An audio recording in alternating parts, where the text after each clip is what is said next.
ಹಿಡ್ಕೊಂಡನಾ?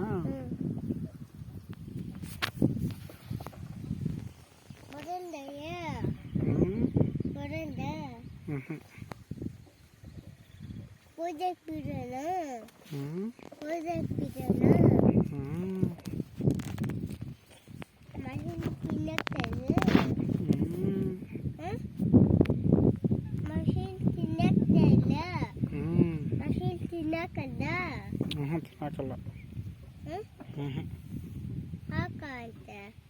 ನೋಡು ಅಷ್ಟು ಎಷ್ಟು ಮೀನಿದೆ. ದಿಲ್ಲಿ ಹೋಗ್ತಾ ಇದ್ದಾನೆ ಛೋಟಾ ಭೀಮು. ಛೋಟಾ ಭೀಮು ಬಂತು ನೋಡ್ದಾ?